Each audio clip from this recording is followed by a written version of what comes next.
Mungkin dunia sing dadi bandingan sapo renang bule kala banyak sadar bule orang biasa tak patut asa ding bandingan. Assalamualaikum warahmatullahi wabarakatuh. Ya, bertemu kembali di channel DB, channel saya Engkoh Muhammad Syekhul channel.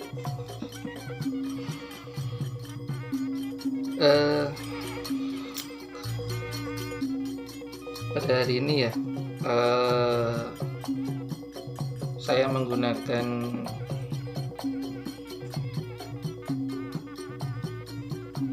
baju merah dan putih. Jadi pada video yang ke-8 atau 9 lupa, itu kita membahas tentang sebuah masyarakat, sebuah suku, sebuah budaya, di mana suku tersebut itu sebetulnya ada dua, swasta dan negeri. Sebuah suku yang suka berdagang, suka mengumpulkan barang bekas seperti besi, seperti bahan-bahan yang sudah tidak dipakai, identik dengan sate. Kemudian biasanya paling banyak berada di Jawa Timur. Ya, jadi ini sate Madura ya, pakai nasi. Biasanya lontong, tapi saya pakai nasi.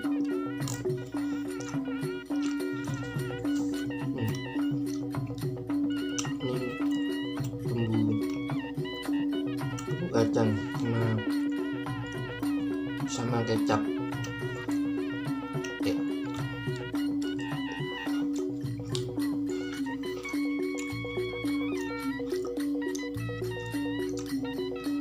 Terus ini untuk satenya,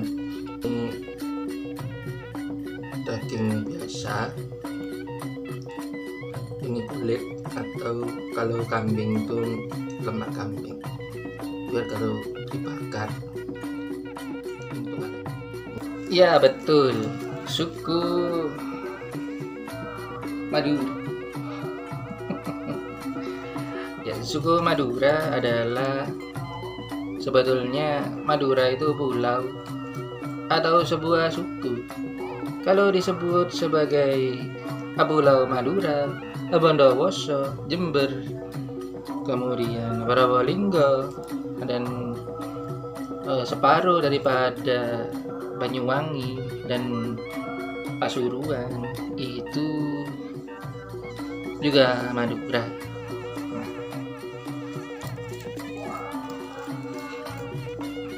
Ternyata Madura sendiri itu ya suku Dibi. Madura terbagi ya atas dua wilayah pada fakto ya, wilayah saja. Yang asli biasanya itu ya dari Pulau Garam sendiri, Pulau Madura, Bangkalan, Sumeneb, Sampang, Pamekasan, itu Madura asli, Madura negeri. Madura negeri. Iya. Kemudian untuk yang seperti Tapal Kuda, daerah Tapal Kuda seperti Probolinggo, seperti Bondowoso, seperti Jember, Situbondo, Madura swasta deh. Jadi Madura dibagi di tempat-tempat ya, belum lagi yang di perantauan. Tapi menurut cakupan yang pernah saya pelajari, itu mayoritas orang Madura paling banyak di daerah Tapal Kuda seperti Pasuruan Timur. Sebetulnya tidak hanya Pasuruan Timur, hampir 70 atau 60, tak tahu ya, saya tak pernah mencoba untuk menghitung itu. Tapi yang pasti hampir Pasuruan banyak menggunakan logat-logat atau berbahasa Madura. Kemudian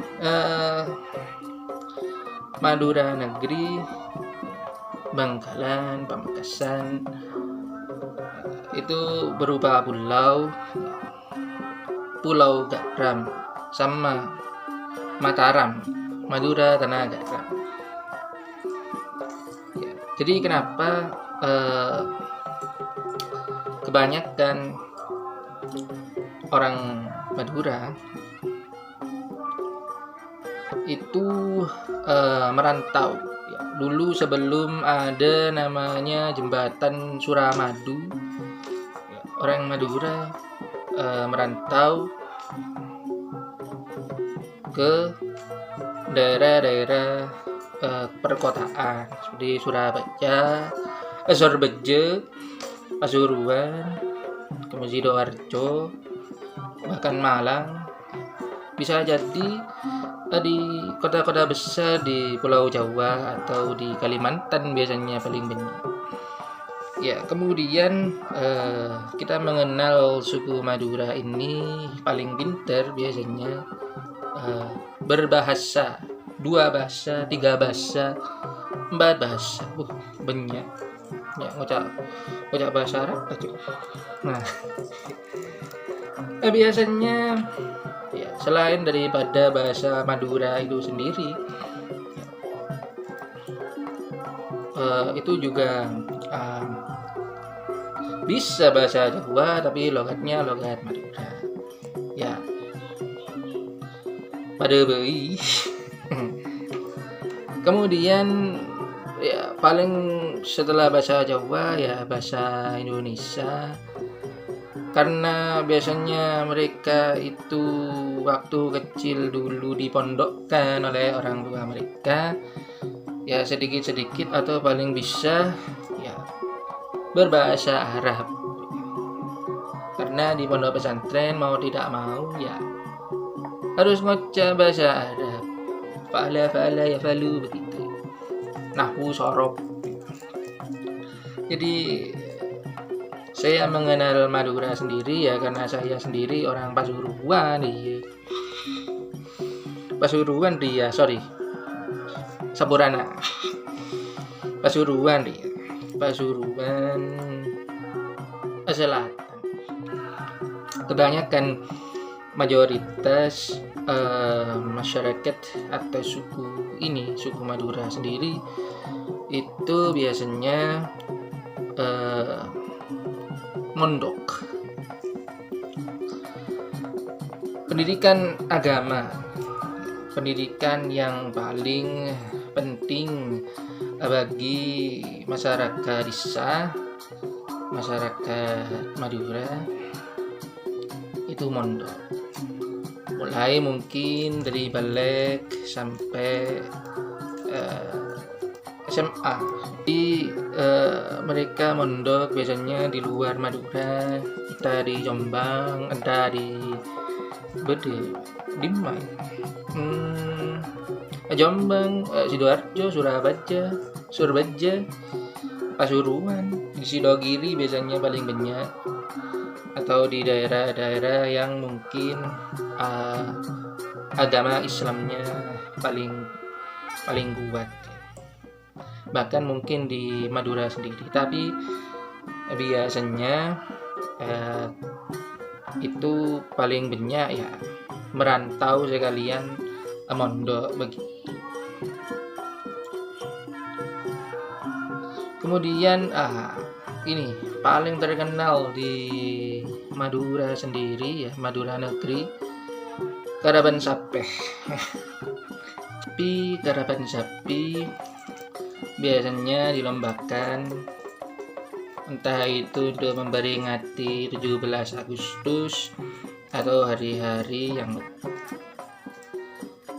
kemudian biasanya sapi-sapi itu diberi jamu, diberi minuman garam, karena ya sebagai pulau yang menghasilkan garam, sapi-sapi itu diberi minum dicampur dengan air garam.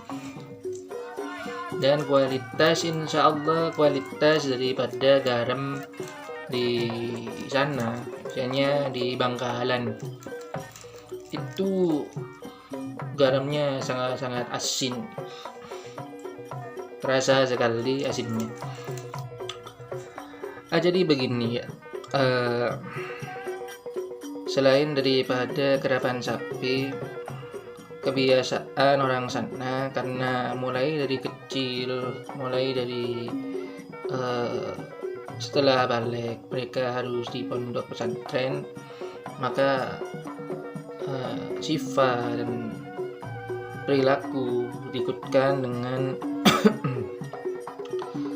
religius, agamis, sehingga di dekat-dekat rumah, dekat-dekat lingkungan masyarakat di sana itu ada yang namanya musola.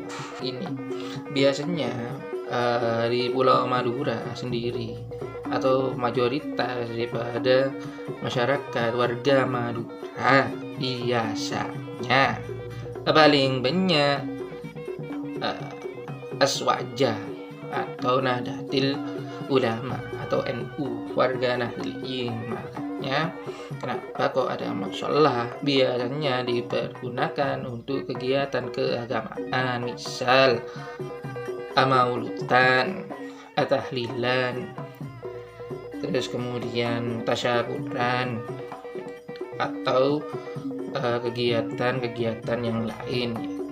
Tapi pastinya musola dipergunakan sebagai berkumpulnya masyarakat di sana untuk kegiatan beribadah.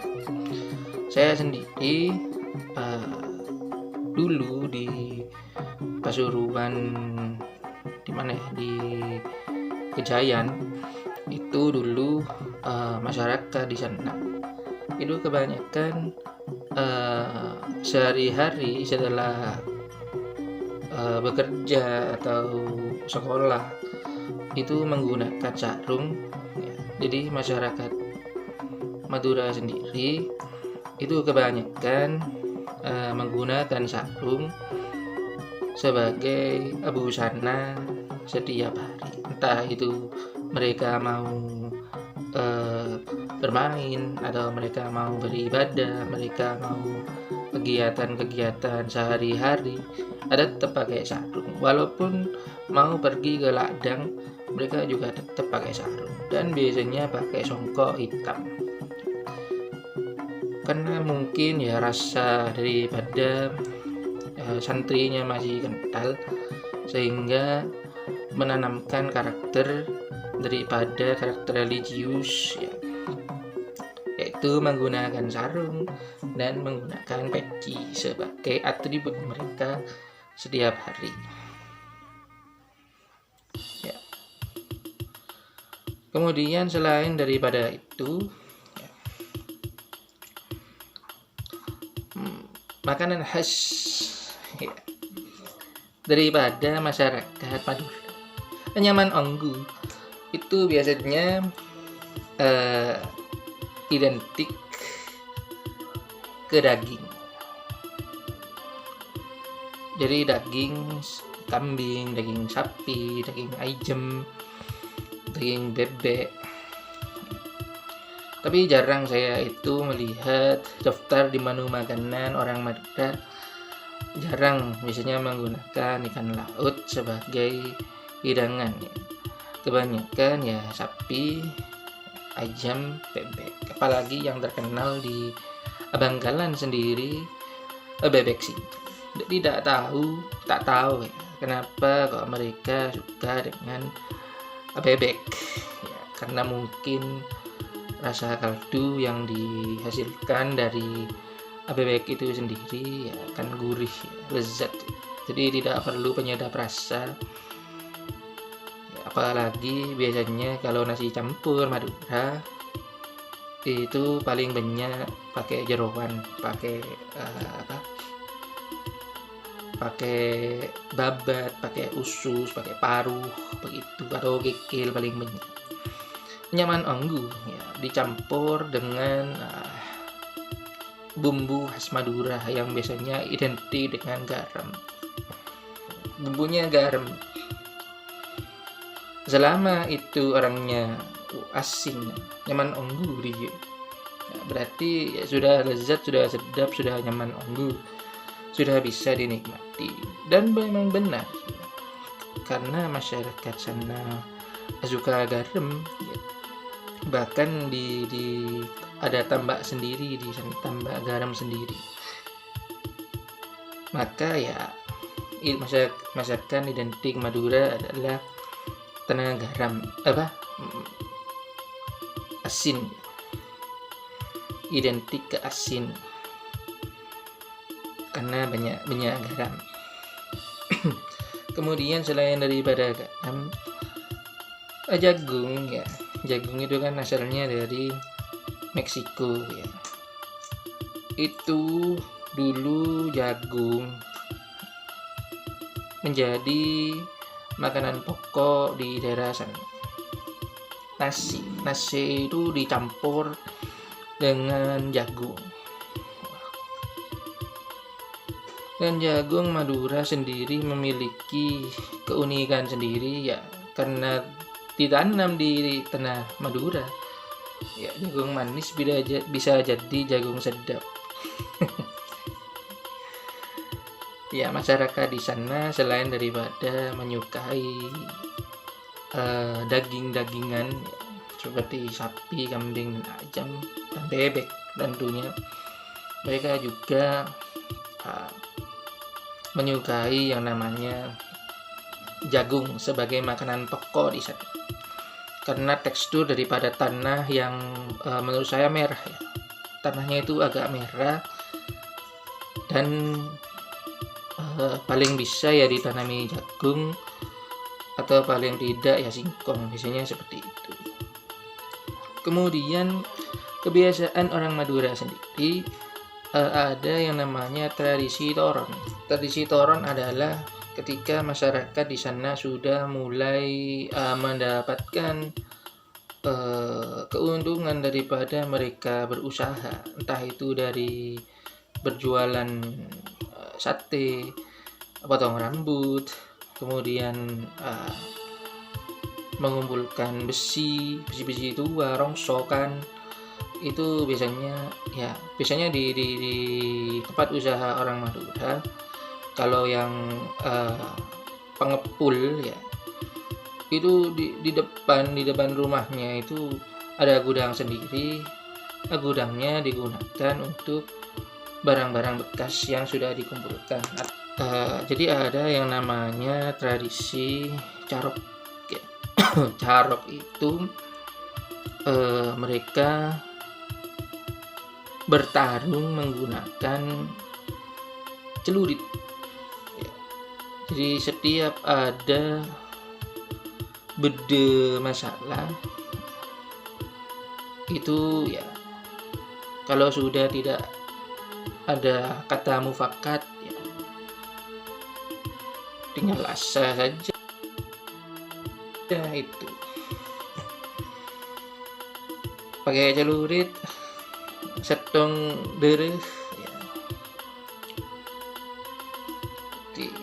Wah begitu ya. Celurit sebagai senjata mereka. Karena dulu ada sebuah cerita dari Pasuruan sendiri. Dulu waktu penjajahan Belanda di Indonesia, khususnya di Pasuruan, itu ada nama pahlawan namanya Sakera. Saya tidak tahu nama aslinya siapa. Sakera itu pria berdarah Madura yang menjadi mandor tebu di Pasuruan, kalau tidak salah di daerah Bangil. Karena melihat penjajahan itu tidak adil kepada masyarakat, akhirnya ya Pak Sakera ini ya membela masyarakat. Nah, senjata khasnya adalah celurit. Nah, jadi Pak Sakera itu pakai baju merah putih, nasional sekali masyarakat Pak Sakera itu, sehingga mungkin sama orang Madura sendiri menjadi pahlawan daripada masyarakat di daerah Pasuruan. Ya, itu saja mungkin dari saya. Kemudian